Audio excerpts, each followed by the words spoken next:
سورہ بقرہ کی آیت نمبر 81 ہے۔ اللہ تعالیٰ فرماتے ہیں بھلا کیوں نہیں من کسب سیئاتن، جس شخص نے سیئہ گناہ کیا، وَأَحَاطَتْ بِهِ خَطِیئَتُهُ، اور اس کی خطاؤں نے اس کو گھیر لیا، فَأُولَئِکَ أَصْحَابُ النَّارِ، پس یہ وہی لوگ ہیں جو کہ آگ والے ہیں، ہم فیہا خالدون، اور وہ اس میں ہمیشہ رہیں گے۔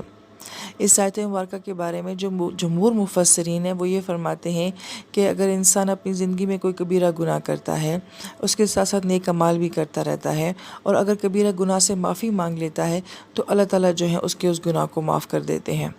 مگر ایک اور دوسری بہت سٹرونگ اوپینین یہ بھی ہے کہ اگر انسان ساری زندگی کوئی ایک گناہ کرتا ہے، چاہے وہ چھوٹا ہی کیوں نہ ہو، اور اس کو مسلسل کرتا رہتا ہے، اس کی معافی کا خیال بھی اس کو نہیں آتا ہے، اور اس گناہ کو چھوٹا اور معمولی سمجھ کے کرتا ہے کہ اس سے کوئی فرق نہیں پڑتا ہے، تو بعض اوقات اس کی زندگی کا یہ ایک گناہ ایسا ہے جو اس کی باقی ساری نیکیوں کو ضائع کروا دے گا اور اس کو جہنم کی آگ میں لے جائے گا۔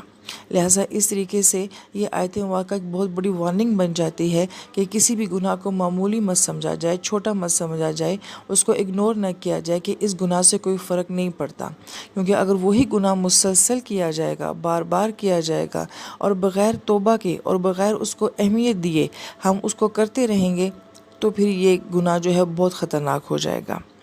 اللہ تعالیٰ ہم سب کی حفاظت فرمائے۔